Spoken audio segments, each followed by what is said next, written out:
Meus irmãos, a paz do Senhor, a todos que têm nos acompanhado pelo esse canal no YouTube.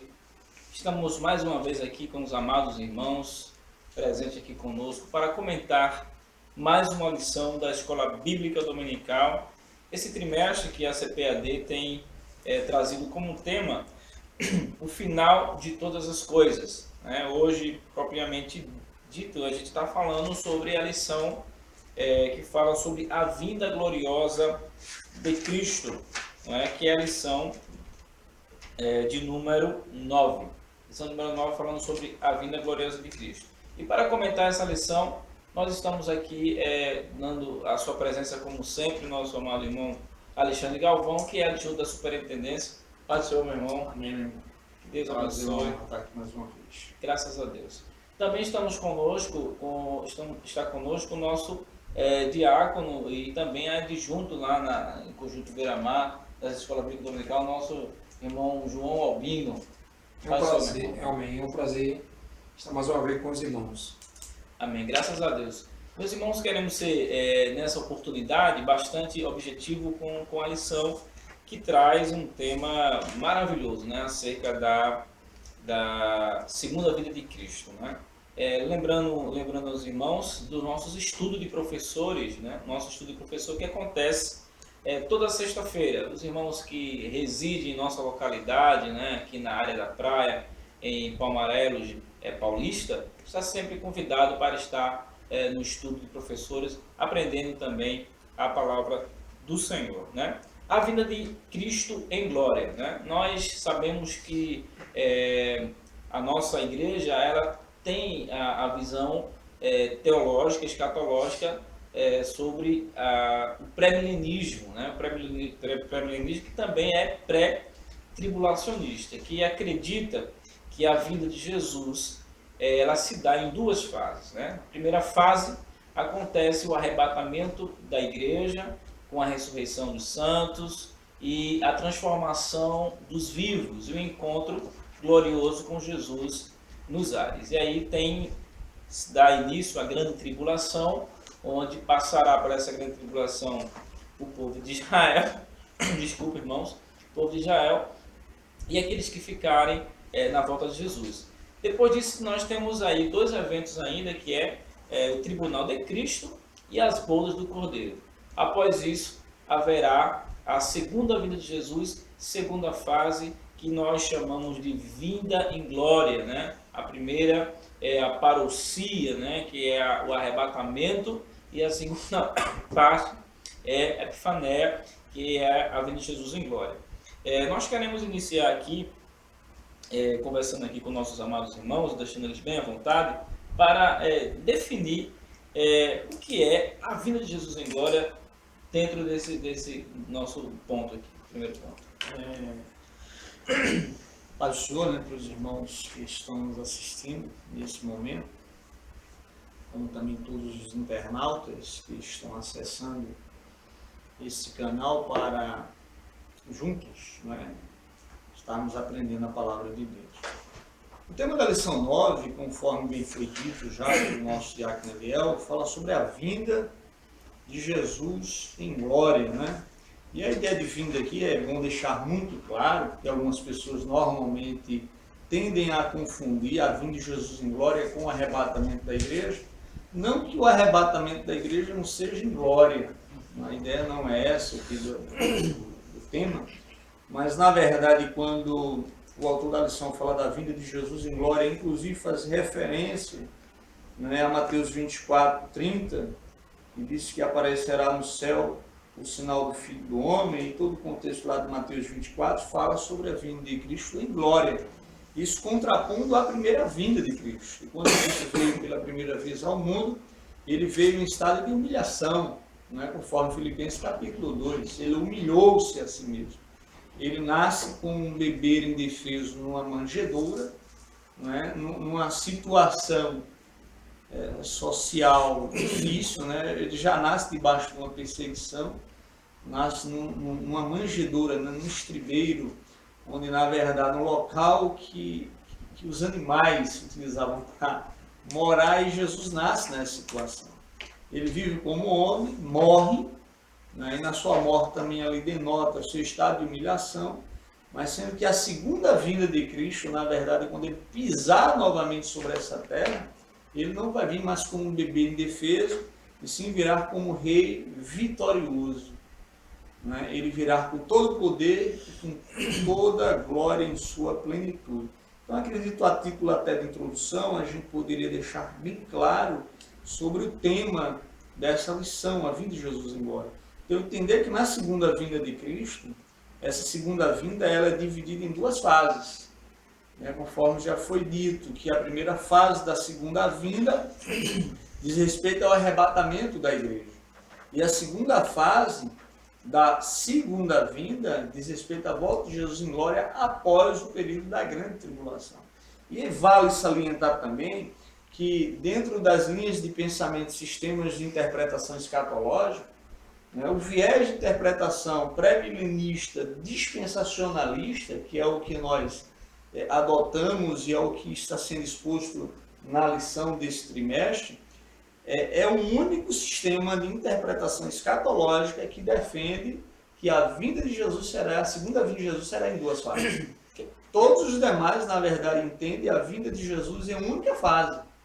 Não é isso após o milênio, quando as pessoas, normalmente o pós-milenista, quando ele vem dentro de um viés de interpretação literal, 1000 anos, ou conforme uma milenista, né, que não entende que o milênio é um período figurado, não necessariamente de 1000 anos, será visto certamente na aula sobre o milênio, a próxima aula, né, iremos estudar, mas é bom deixar claro, na verdade, que o pré-milenismo dispensacionalista é o único viés de entendimento escatológico que interpreta a segunda vinda de Cristo em duas fases, e não apenas em uma fase, conforme os demais temas de interpretação. É importante essa colocação do nosso amado irmão Galvão, e também quero aproveitar a oportunidade e dizer para nossos ouvintes que há um livro, né, acho que editado pela Vida Nova, a Teologia em Quadros. É um livro bem interessante e ele traz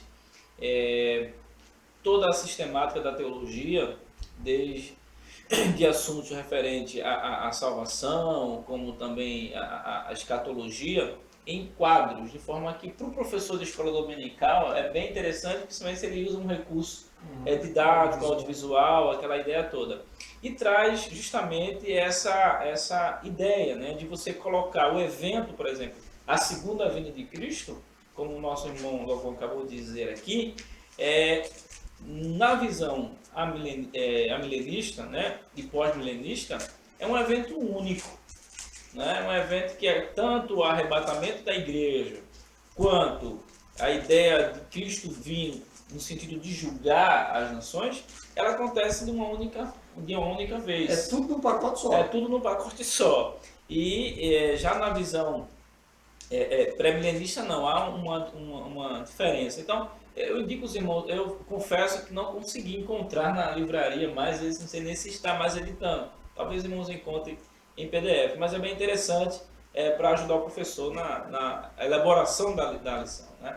Então está aqui também o nosso irmão João Albino, né, que também é professor de escola e também adjunto.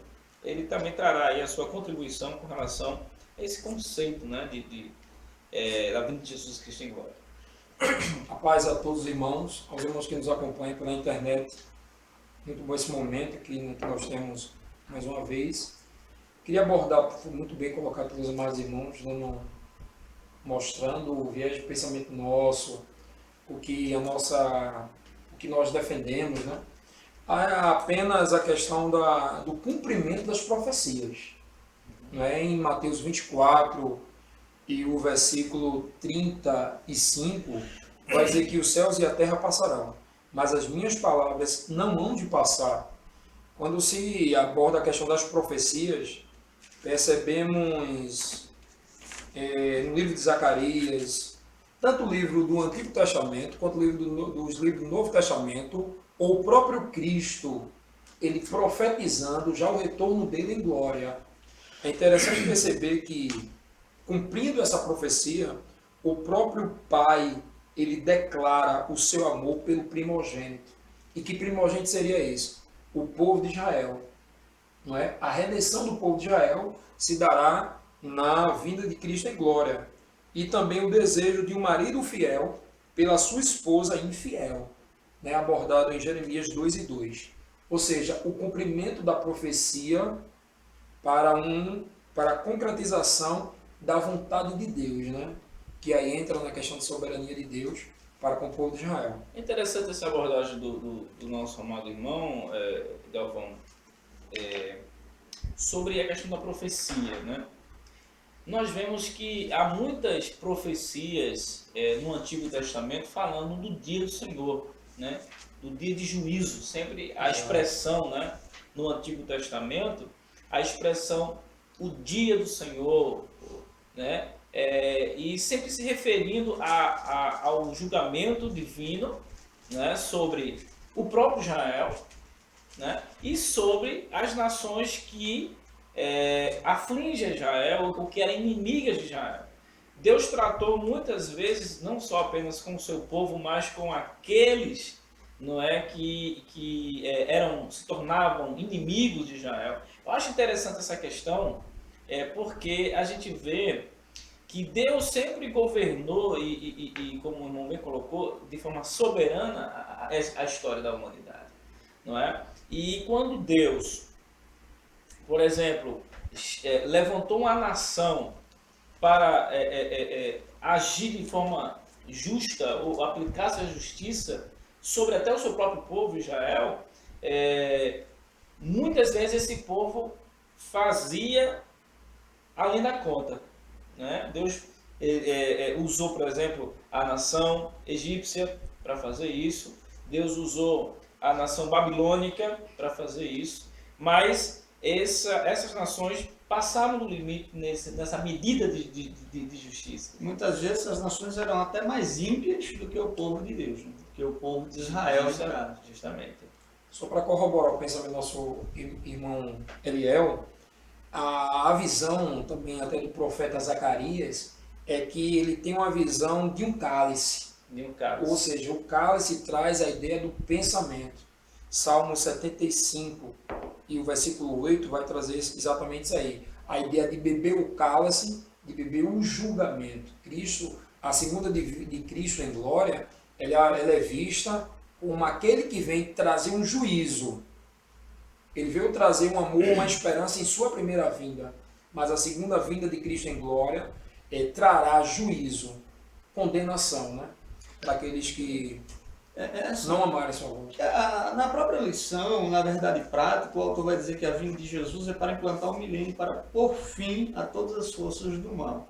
No entanto, quando a gente vê a vinda de Jesus em glória, na verdade, na ideia de Deus trazendo juízo, né, sobre a humanidade. Até mesmo porque em Mateus 24:30, e eu acredito que a partir daí a gente já vai tentar responder a pergunta do nosso irmão Eliel, que até mesmo na leitura, né, que na realidade começa 29, que diz que logo depois da aflição daqueles dias, e a aflição daqueles dias aqui na lição, entendendo-se ser a grande tribulação, diz que o sol escurecerá e a lua não dará sua luz, e as estrelas cairão do céu e as potências do céu serão abaladas. Aí depois ele vem, então aparecerá no céu o sinal do Filho do Homem, todas as tribos da terra se lamentarão e verão o Filho do Homem vindo sobre as nuvens do céu, com poder e grande glória. No entanto, vale salientar, e eu acredito que isso é bastante útil até para o entendimento correto e a interpretação correta das Escrituras, é que esse contexto de Mateus 24, se nós nos determos em todo o contexto, né, da profecia de Cristo, que na realidade Mateus 24 é um sermão profético. Então Jesus aqui ele encarna, né, o que ele tinha de profeta, e agora ele discursa um sermão, não em parábola, mas agora um sermão profético. Então, se é um sermão profético, Cristo se utiliza de todos os recursos que é próprio da profecia. Né? E Jesus ele fala aqui que após esses dias de aflição, mas quando a gente volta um pouquinho para entender esses dias de aflição, e a gente vai ver aqui Cristo falando sobre a grande tribulação, né? E ele fala sobre, para que a vossa fuga não se dê no inverno, nem no sábado, das grávidas e das que amamentam naquele dia, tudo isso a gente vê nesse contexto. Né? Mas mais adiante a gente vai ver Cristo dizendo que tudo isso iria ocorrer naquele contexto, ou naquela geração. Sim. Não é? Verdade. Então a gente primeiro tem que entender a questão, quando a gente fala de profecia, a profecia normalmente no Antigo Testamento, ela tinha duplo cumprimento. Ela tinha um cumprimento para aquele contexto histórico, e isso é que a tornava relevante para aquele contexto. Então Cristo aqui, quando ele fala de grande tribulação, primeiro, ele está falando de um cumprimento que aconteceu naquele contexto histórico, no ano 70 depois de Cristo, com a invasão do general Tito em Jerusalém, não é? No ano 70, e traz desgraça e destruição para aquele povo. Então ali Cristo estava trazendo juízo sobre aquele povo. E fala de um segundo cumprimento, que estará na grande tribulação. Escatológico. Mas essa linguagem que ele utiliza, por exemplo, logo depois da aflição daqueles dias, o sol escurecerá e a lua não dará sua luz, e as estrelas cairão do céu, e as potências do céu serão abaladas. Eu acredito que essa linguagem seja uma linguagem figurada. Até mesmo porque, conforme disse Eliel, no Antigo Testamento, quando fala sobre o dia do Senhor, e várias vezes que Deus levantou nações ímpias, como os babilônios, a Síria e tantas outras nações para trazer juízo sobre o povo dele, o próprio Deus, depois de trazer juízo sobre o seu povo, ele castigou aquelas nações. Sim. E na grande tribulação, Deus se utilizará, né, de nações ímpias com o anticristo para trazer juízo sobre Israel. Exatamente. E posterior a isso, Deus trará juízo sobre essas nações, como também sobre a besta, o falso profeta e o dragão, no caso do diabo. Mas a linguagem que os profetas do Antigo Testamento utilizavam-se para se referir ao juízo de Deus vindo sobre as nações naquele contexto, é a mesma linguagem que Cristo utiliza aqui em Mateus 24, versículo 30. Por exemplo, a gente poderia citar, os irmãos podem analisar em casa, os irmãos podem ler Isaías 30, 27. 30, 27, show. Sim, Isaías 30, 27. Isaías 13, 10. 13, 10. Ezequiel 32, 7. Então, todos esses textos demonstram os profetas utilizando-se dessa mesma linguagem que Cristo utilizou. Então, o profeta, quando iria se referir ao juízo de Deus caindo sobre as nações, falava sobre o sol escurecendo, as estrelas caindo do firmamento, a lua. Né? Então, isso era uma linguagem que denotava o juízo de Deus vindo sobre a nação. Não que aqueles fatos ocorressem, aquelas expressões ocorressem de forma literal. Até mesmo, Eliel, porque se eu falar de estrela caindo sobre a terra, caindo do firmamento do céu sobre a terra, eu estou falando de algo que é até inviável para uma vida posterior. E ia destruir, né, o planeta. A gente estava lendo até hoje mesmo um artigo de alguns astrônomos, falando, por exemplo, sobre a estrela Nêutrons, que, segundo os estudiosos, ela tem 20 quilômetros de diâmetro. Né? Numa linguagem astronômica, ela é pequena. E ele dizia que se essa estrela caísse sobre a Terra, em um ano desapareceria a vida do planeta. E a Terra seria esmiuçada. Ou seja, e eu falar sobre, de forma literal, que na volta de Cristo em glória, o sol escurece, a lua não dá a luz e as estrelas caem do céu, eu estou falando de um evento catastrófico.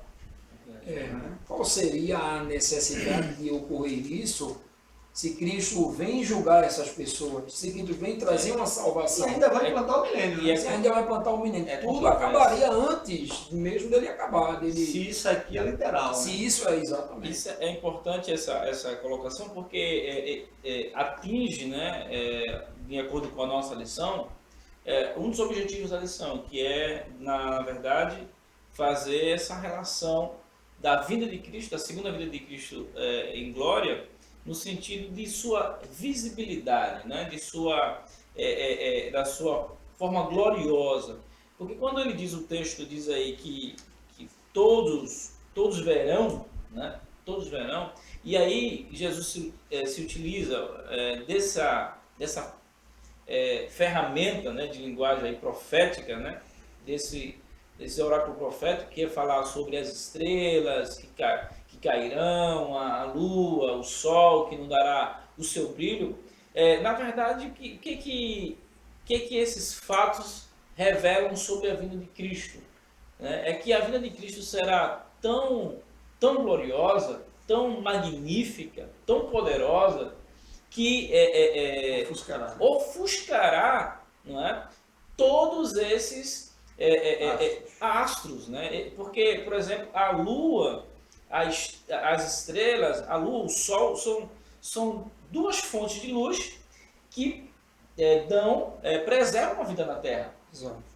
Preserva toda a vida, não é? E nós sabemos que, de acordo com a história geral, a gente vê que muitos povos, até mesmo os mais primitivos, os índios, adoram, né, esses astros. Né? Muitos povos adoram esses astros. Por quê? Porque esses astros expressam vida, expressam poder, expressam glória. Expressam uma divindade. Expressam uma divindade, mas a vinda de Cristo ofuscará qualquer coisa que um ser humano, que as nações que estão ali unidas, né, com o anticristo, achando que eles são os mais poderosos, que eles são a glória, eles são aqueles que vai conseguir conquistar tudo ali. E Cristo vai vir, e quando ele vai vir em glória, não ficará. A ideia da batalha, né, a gente estava até conversando sobre isso, do Armagedon, que a gente vai ver mais na frente ali, a gente entende que, meus irmãos, será algo que Cristo não fará força, no sentido de como ele é glorioso, como ele é poderoso, como ele é magnífico. Ele vem como um juiz, como o nosso irmão Galvão bem abordou.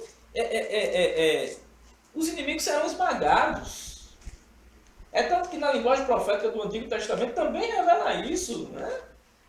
Quando Deus manifesta seu juízo sobre as nações do mundo, sobre as nações ímpias, ele usa a expressão de serem esmagados. Não será diferente no dia de Cristo, no dia glorioso de Cristo. Daniel, só voltando à questão do versículo 29 de Mateus 24, que diz, né? Logo depois da aflição daqueles dias, o sol escurecerá, a lua não dará sua luz, as estrelas cairão do céu, as potências do céu serão abaladas, não é? Não que, como já foi bem colocado, não que haverá um apagão por parte desses astros. Isso. Não é? Não que eles vão cair, mas no sentido que o sol, o fulgor do sol, em comparação à glória emanada por Cristo, será ofuscada. O brilho das estrelas será ofuscada. A glória que vai penetrar no universo é a de Cristo, né? É interessante isso que você está colocando, porque o próprio texto vai dizer aí, né? Logo depois da aflição daqueles dias, o sol escurecerá, como já foi dito, a lua não dará luz, a sua luz, as estrelas cairão do céu, as potências do céu serão abaladas. Então aparecerá no céu o sinal do Filho do Homem. Ou seja, o sinal do Filho do Homem é o que é de mais glorioso, de mais imponente, de mais poderoso nesse relato de Mateus. Um outro texto que eu acho bem interessante, até para entendimento dessa vinda de Cristo, o propósito da vinda de Cristo, porque como a gente já falou, no Antigo Testamento, Deus muitas vezes se utilizou de nações ímpias para trazer juízo sobre o seu povo. O profeta Abacuque, ele questionou Deus, mas Deus, como é que tu utilizas-se de uma nação pior do que a nossa nação para trazer juízo sobre nós? E Deus diz que a Babilônia não ficaria sem juízo, Deus também traria juízo depois sobre ele. Então aqui no milênio, na grande tribulação, a gente vê que Deus se utiliza de nações ímpias, como também do diabo e os seus agentes, para trazer juízo sobre o seu povo. Eu estava observando aqui em Romanos capítulo 11, versículo 25, quando o apóstolo Paulo diz: porque não quero, irmãos, que ignoreis este mistério, para que não sejais presumidos em vós mesmos, que veio o endurecimento em parte de Israel, até que haja entrada a plenitude dos gentios.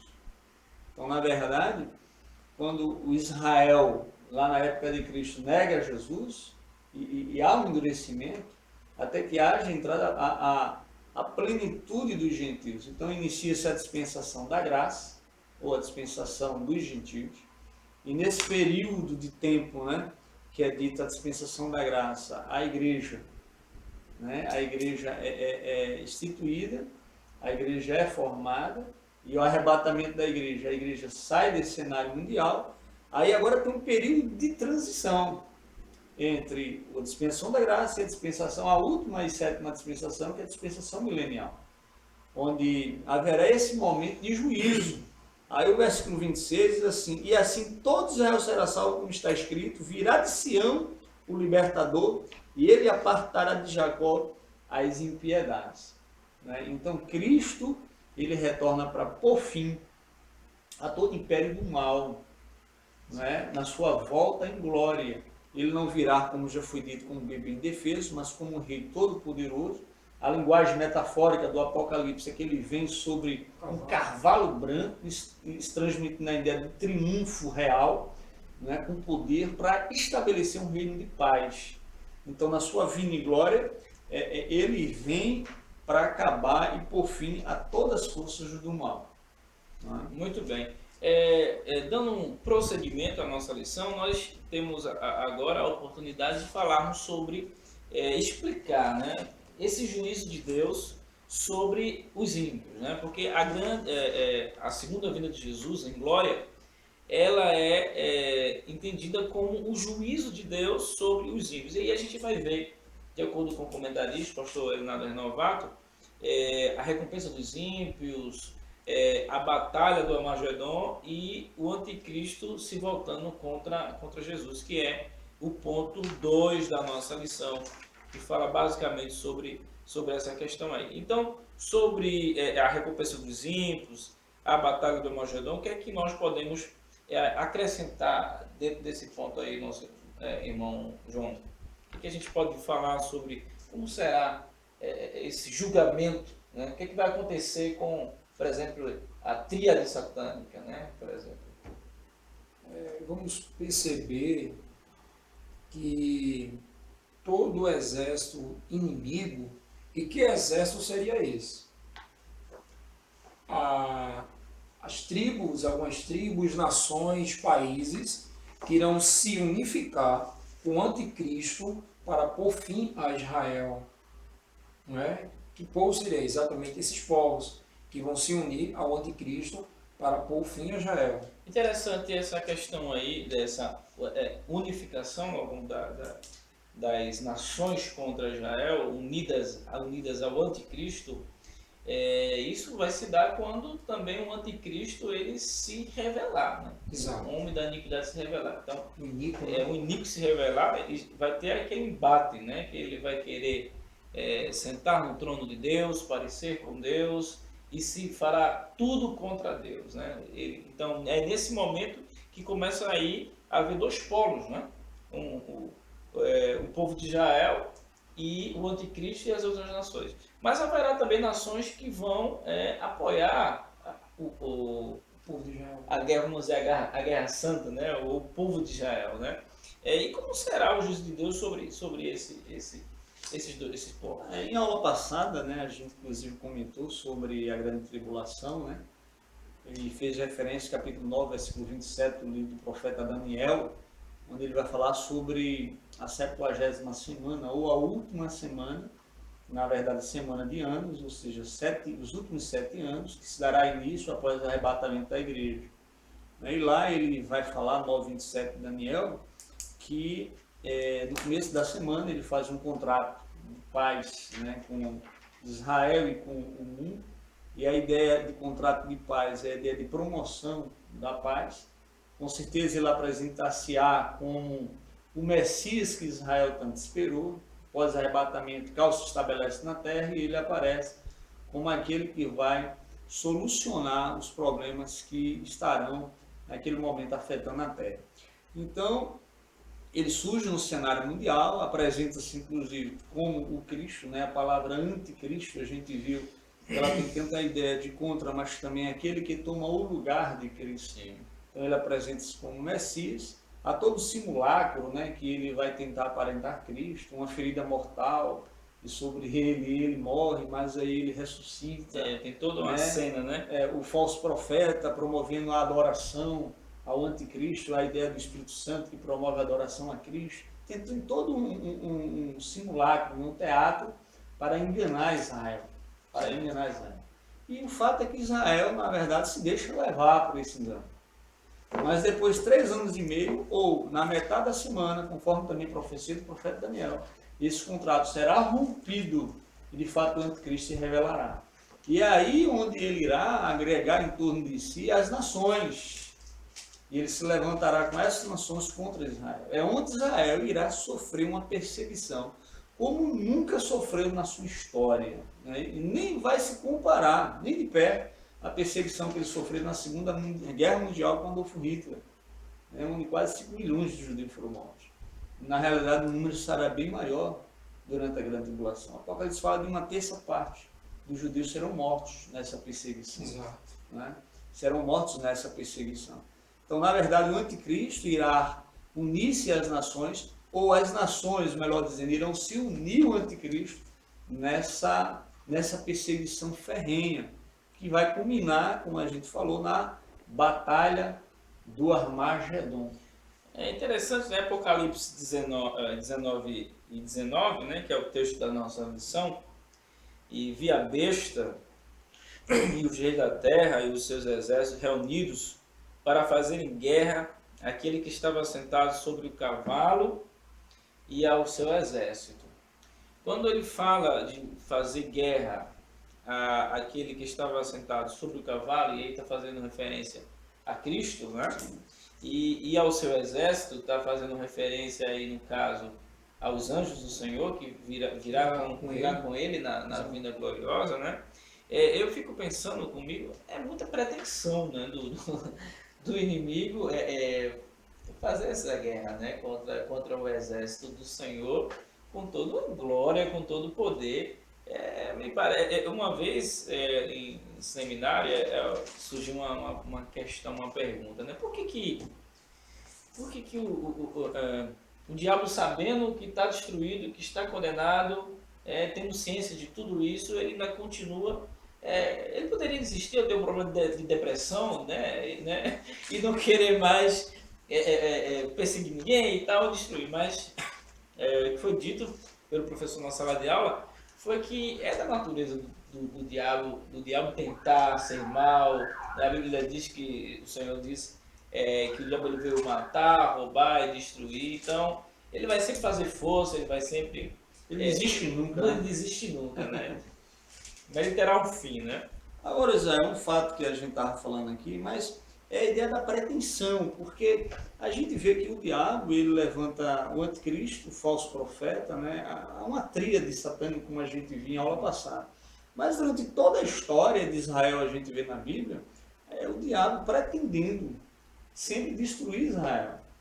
A gente vê um caso lá na época, né, dos hebreus, quando estava lá no Egito, quando o faraó tentou destruir Israel. Esther, né? Esther, a gente vê no livro de Esther, a gente vê lá no caso de Herodes, né, quando agora ia matar as criancinhas, justamente na ideia de matar o Redentor.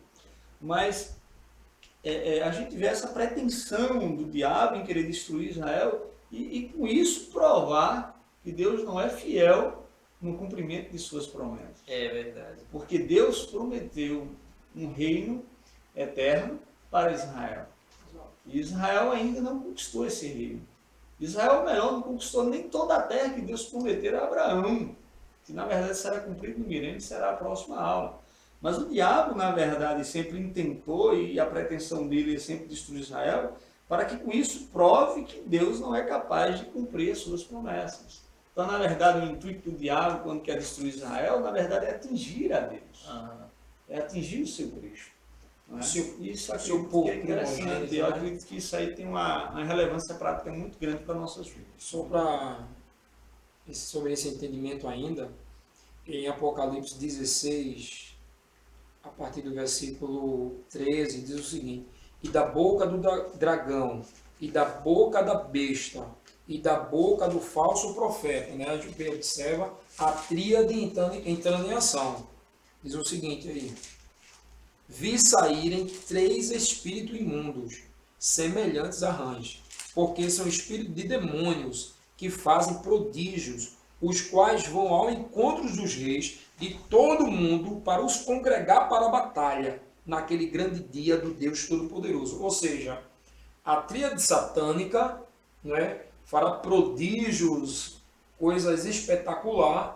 Com isso, trará um convencimento aos reinos da terra.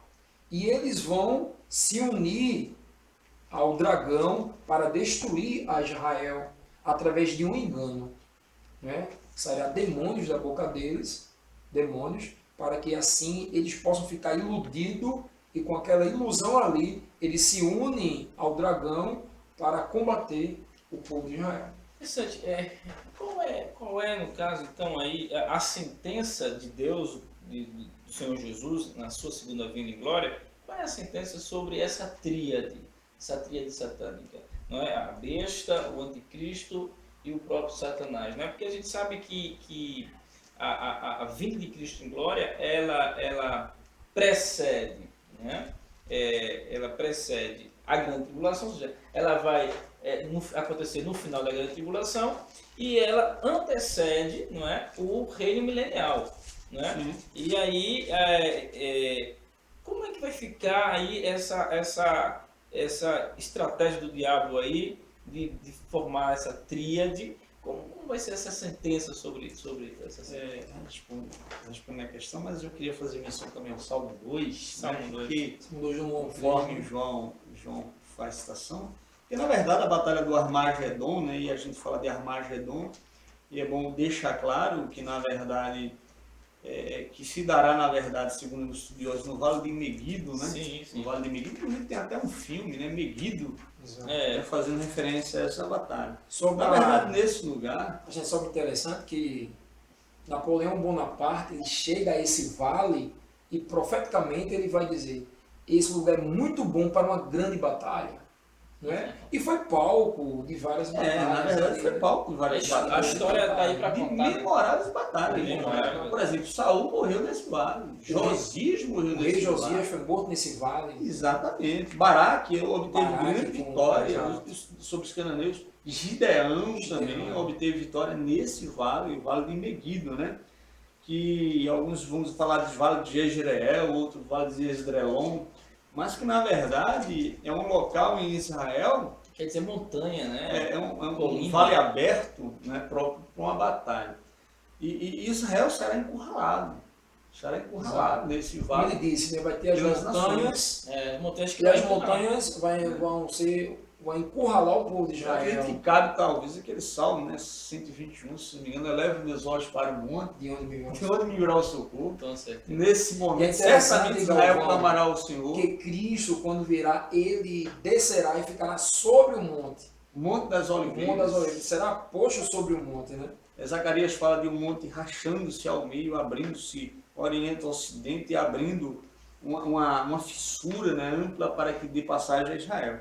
Mas sempre que o Salmo 2 diz assim, porque Cristo quando volta, na sua vinda em glória, ele vai dar de cara com esse evento. Isso. Imagina todas as nações que irão Reunidas. se associar, O anticristo. né? A linguagem profana de 10 reis ou 10 É a nações, confederação, Gog e Magog, Exato. que irão se Tubal, Sim, né? Ezequiel, né? Vai se reunir o anticristo e ali Israel quase que encurralada por essas nações para serem eliminadas da face da terra, varridos da face da terra, pois nesse período as nações, Israel irá fluir para ali. Porque na primeira metade da semana da grande tribulação, nos primeiros 3 anos e meio, o anticristo não surge no cenário dizendo ser o Messias. Sim, sim. Então Israel, na verdade, os que estão na diáspora certamente irão voltar para Jerusalém, vão ser novamente congregados lá em Jerusalém. E aqui diz o seguinte, porque se enfureceram os gentios, Salmo 2, e os povos imaginam coisas vãs. Isso é um salmo bem profético. Os reis da terra se levantam e os príncipes conspiram contra o Senhor e contra o seu ungido, dizendo, rompamos os seus laços, sacudamos de nós as suas algemas. Aí o versículo 4 diz assim, ri-se aquele que habita nos céus, o Senhor zomba deles. Então, imagina a cena, Cristo voltando em glória e aquele todo poderio bélico que vai estar sendo apontado para Israel, agora se direcionar para Cristo. É uma... Cristo voltando com todo o poder, com toda a glória. Cristo é Deus. Deus que encarnou, mas que ressuscitou em corpo glorificado, mas que hoje se encontra no estado de glória plena. Exato. Então Cristo volta, Todo o poder foi todos lhe dado os nos seus céus e na anjos, terra, né? com sua igreja, e agora sendo alvo, né, de um poder bélico humano. É interessante. Então Cristo os destruirá com o poder de sua palavra, Sua boca, né, né? que fala de uma espada que sai de sua Sua boca. boca. E a espada Palavra. traz a ideia de palavra. Palavra. Né, Mas destruirá pela tudo. sua palavra ele criou, ele fez, né? Pela sua palavra ele criou, pela sua palavra ele destruiu. Então a palavra que sai da boca de Cristo é uma verdade incontestável e traz fim. Leão, mas eu não respondi a tua pergunta. Você Qual o fim desse? você vai me responder, mas antes disso, eu fiquei até pensando sobre essa batalha do Magedon aqui agora, e eu fiquei pensando, não há contra-ataque. Não. Não, Então, batalha. eu não posso falar de guerra. Eu posso falar de uma guerra que se inicia contra Israel. Não, porque Eu posso falar de muitos judeus mortos Sim. na perseguição, Exato. mas a batalha que vai, na verdade, montar-se. Até porque quando o exército inimigo, né, ele vai encurralar, como já foi dito, Israel, naquele momento Cristo aparecerá. Entre eles mesmo haverá espírito de loucura e eles se destruirão. E aí eu pego capítulo 1:7 lá de Apocalipse, diz o quê? Ele virá sobre as nuvens. sobre as nuvens. Até aqueles que o traspassaram, os judeus, o reconhecerão. O reconhecerão. Aí é o Salmo 121 mesmo. Eleva meus olhos para o monte, de onde virá o socorro, meu socorro vem do Senhor, que fez os céus E a e a terra. Cristo volta com poder e grande glória. E aí eis o fato, Deus ri, é até engraçado a cena. Deus, Cristo os destruirá. Não há poder. Aí agora, eu acredito respondendo a Sim, pergunta, responda aí a né, pergunta. a tríade O que satânica, acontece né? aí diante Na verdade, o falso profeta e o anticristo, que a besta que emerge do mar, que é o anticristo, e a besta que emerge da terra, que é o falso profeta, ambos serão lançados no lago de fogo e enxofre. Né? Serão lançados no Geena, que é a palavra grega para denotar esse lugar, ou essa circunstância. O diabo será aprisionado no abismo, né? Ou um tártaro, conforme Judas, versículo 6, que fala de um abismo onde os demônios estão acorrentados. Então, certamente, o diabo será aprisionado lá no tártaro. E os ímpios que estiverem vivos na volta de Cristo em glória e que estiverem reunidos para destruir Israel, serão esses ímpios, naquele contexto, naquele momento, serão lançados no Hades. Não é vivos ou mortos, a gente vai entrar nessa discussão, mas serão lançados no Hades. E ali, Cristo estabelecerá o que a gente vai falar agora, que é o julgamento das nações. o Oásis que nesse caso aí seria uma prisão temporária, vamos dizer assim, Sim. porque ainda haverá o julgamento final lá. O julgamento final, os juízos finais de outros depois do milênio. Isso Né? depois. Eu só quero chamar a atenção, antes de a gente falar do julgamento das nações, sobre o que o pastor, com muito respeito e com muita admiração que nós temos pelo comentarista da lição, mas eu acredito que houve um erro, talvez aqui, de digitação, né, que é aqui no quarto ponto, né, do segundo ponto, o quarto ponto diz assim: com a prisão de Satanás, do anticristo e do falso profeta, a tríade satânica será destruída. Na verdade, como o nosso irmão Galvão acabou de colocar, o anticristo e o falso profeta já será lançado, ou seja, inaugurará lá o lago de fogo de Eu ouro não posso entender que destruído como aniquilados. como aniquilados, justamente. Né? Eles ainda existirão, mas em Isso. sofrimento e tormento eterno. Justamente. E o diabo será preso, mas para depois ser solto. Ser solto. No final do No milênio. final do milênio. Muito bem. Então, vamos aí ao nosso último ponto aí, que é falar sobre o julgamento das nações, né? E depois pincelarmos aí um pouco ainda sobre o milênio, que já está aqui, a preparação para o milênio, né? Introduzido aqui, né? Que Satanás, ele é preso por 1000 anos, a gente já sabe isso aí, e quem vai estar nesse milênio, né? Quem vai participar do milênio? Eu acho que é uma lição mais introdutória. Esse ponto é mais introdutório porque para a semana a gente vai estar comentando aí, né? Para a semana não, né? Daqui ainda há 2 lições, né? Vai estar falando sobre Sobre o milênio. É outro Não, próximo ano é mesmo. a próxima mesmo, né? É próximo é o milênio. Pronto, o próximo a gente já está falando sobre o milênio, então a gente vai só falar aí sobre esse julgamento das nações. Então, as nações que serão julgadas aí será apenas as nações que se aliaram ao anticristo ou as nações que se aliaram a Israel, né? Haverá um julgamento unilateral, ou seja, esse julgamento será apenas para aquelas nações, aquelas tribos que se uniram ao anticristo e foram contra Israel. Ou as nações que se aliaram a Israel terão algum julgamento também. Como é que vai ser essa relação, esse julgamento aí, né?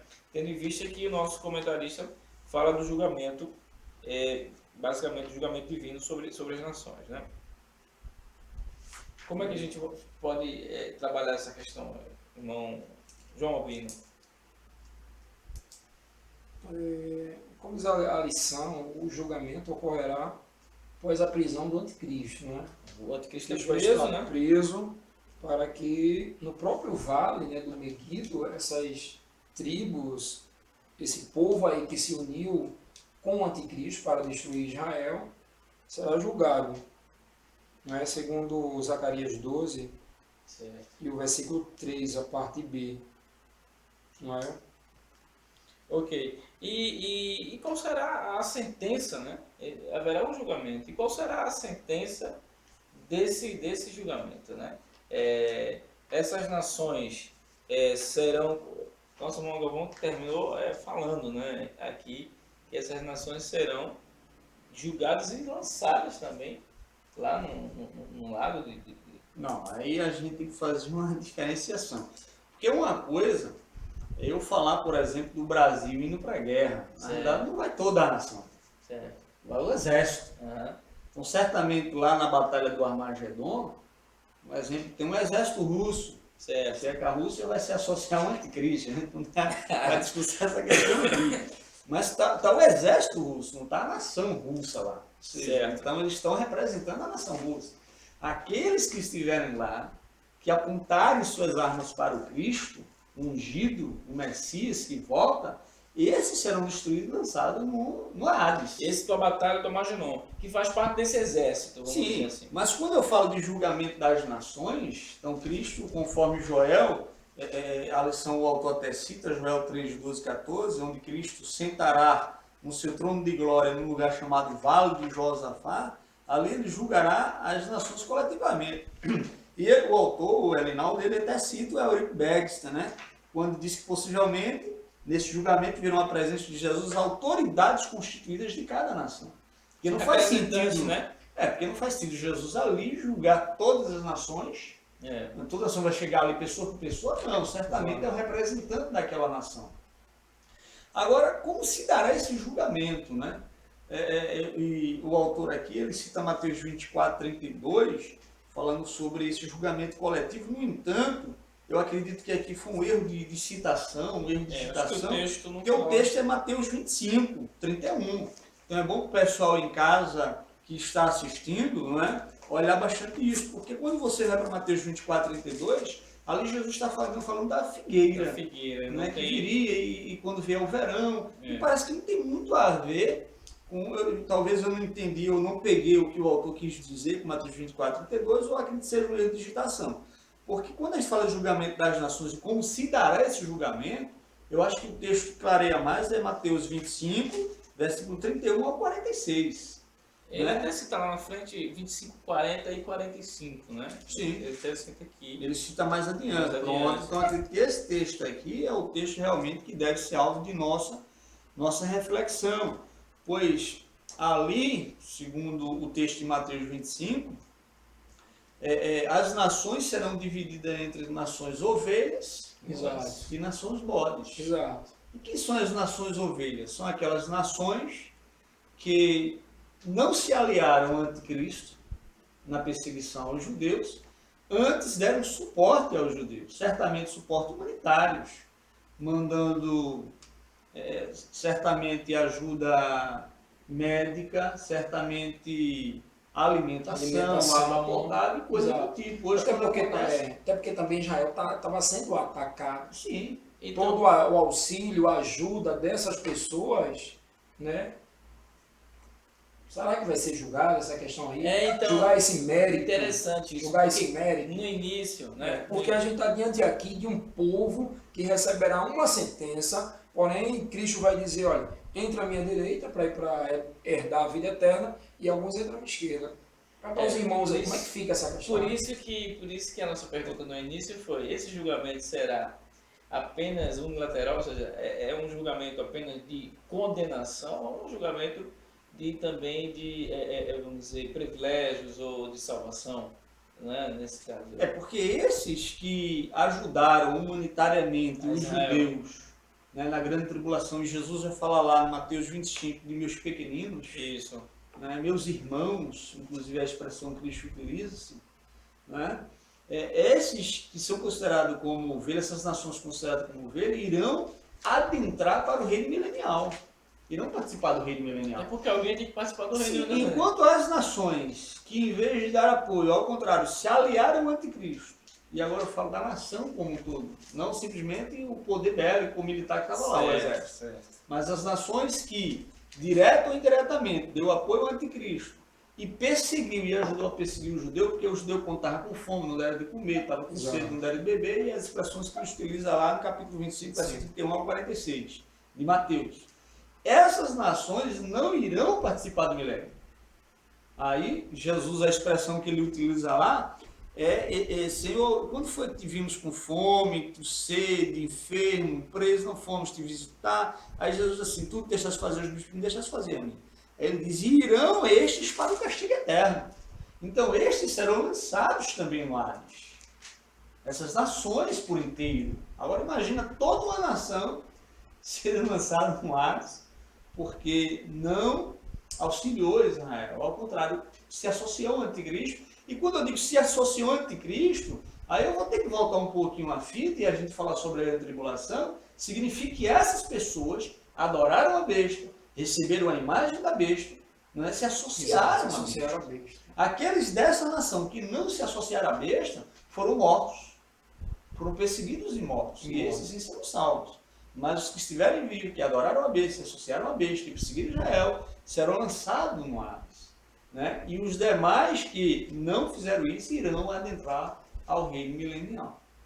Então a gente vê aí nessa colocação que haverá um julgamento imediato na batalha do Armagedon, ou seja, não é nem um julgamento, é uma sentença direta, né? O Senhor vencendo a batalha do Armagedon e já lançando aqueles exércitos inimigos, né? E aí depois esse julgamento aí das nações.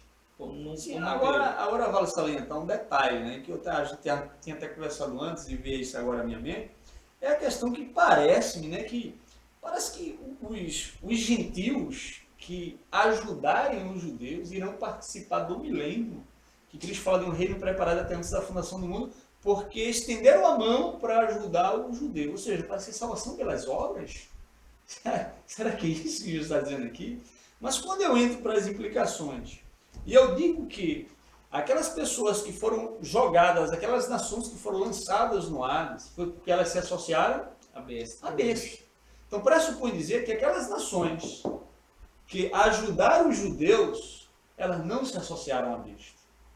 Exatamente. Foram nações que negaram o anticristo, não aceitaram a associação com ele, nem o sinal da besta, nem adoraram a besta. Então, certamente, também essas nações foram alvos de perseguição. É uma questão lógica, né? É uma questão lógica, porque então, por isso que eles serão salvos. Negaria a fé salvadora, né? Não, seria uma salvação mediante obras. Mas a partir do momento que aquelas pessoas rejeitam a união, eles, né?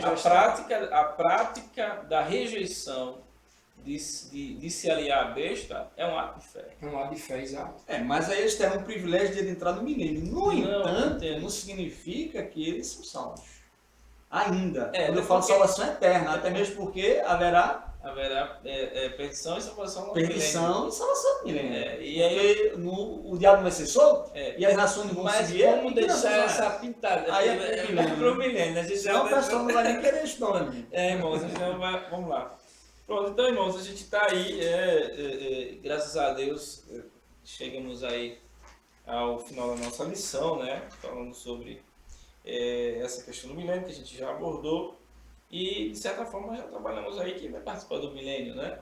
Essa explanação já disse tudo. As ovelhas, né? As ovelhas. E a igreja também. A igreja estará lá. Né? Mas os judeus também. nós vamos deixar isso aí para a próxima lição, né? Muito bem. Meus irmãos, queremos agradecer, na verdade, a você que nos acompanhou pelo canal e tem sempre acompanhado a gente, tem nos incentivado com a sua oração, com seus comentários. Eu quero, desde já, assim, agradecer a todos, né, e dizer aos nossos internautas que, se por acaso tiverem alguma dúvida ou quiserem tecer qualquer comentário, nós estaremos sempre abertos a concordar ou a gente também trazer as nossas respostas para os amados irmãos. Então, queremos ficar aqui e trazer as palavras finais aqui dos nossos comentarista, né, que nos ajudou a falar sobre essa lição tão abençoada sobre a volta de Cristo em glória. Então, com as suas palavras finais, o nosso amado irmão João Albino trará lá uma saudação final para os nossos internautas. A respeito da lamentação dos povos, que se diz que as pessoas vão se lamentar, né? Agora, abrir a nossa lição aí. Rapidamente, que haverá uma lamentação. Aqui, 30, né? Então aparecerá o sinal do Filho do Homem e todas as tribos da terra se lamentarão. Meus amados, se lamentar, o termo expresso aí na nossa lição, seria de certa forma uma tradução simples da coisa. Não é? Uma tradução, uma interpretação mais fiel do texto seria bater no peito. Bater no peito de forma angustiante. Não é? Para essas pessoas, eles estariam ali de forma angustiante, batendo no peito, porque o julgamento deles chegaram. Né? Dessas pessoas que a gente já abordou, que vai se unir com a besta para se opor com Israel, não é? Vão se lamentar de forma angustiante, bater no peito e veio para ele um desespero total, não é? Para que assim eles receber o julgamento por todos os pecados que eles cometeram, né? Haverá uma angústia universal e não estará pronto para viverem no reino milenial. Fica assim minhas palavras. Eu normalmente me preocupo bastante quando a aula é escatologia, porque às vezes alguns professores, quando estão falando de escatologia, são por demais teóricos. Né? E às vezes a aula ela termina tomando um rumo muito teórico, e às vezes parece que não tem nenhum fundo prático e relevante para a nossa vida. Então assim, eu acredito que essa lição ela traz como fundo prático para a vida nossa, a ideia de que Deus cumprirá suas promessas. Como a gente viu, o diabo ele está sempre na história, tentou destruir Israel, para mostrar que Deus não é fiel no cumprimento da promessa, mas o fato que Deus cumprirá a sua promessa. E quando em Cristo voltar em glória, será para destruir todo o poder do mal, inclusive o poder do próprio diabo, e ali Deus estará mostrando que Ele é fiel no cumprimento de sua promessa. Então, eu espero que os irmãos aproveitem esse subsídio, né? E com ele em mãos também possam trazer essa ideia em sala de aula para seus alunos. Para que a aula não fique uma coisa muito mecânica e intelectual apenas, mas que ela desça também aos nossos corações e nos dê alegria na alma.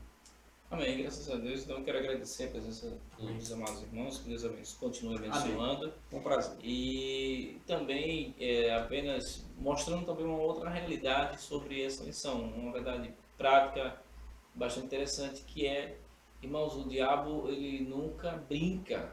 Ele mesmo sabendo de sua derrota, mesmo sabendo que ele estará arruinado, né? Ele não perde tempo. Ele é insistente. Então, que nós possamos ter esse cuidado com a nossa vida, não sermos seduzidos, né, pelas astutas ciladas do diabo e confiarmos na palavra fiel do Senhor.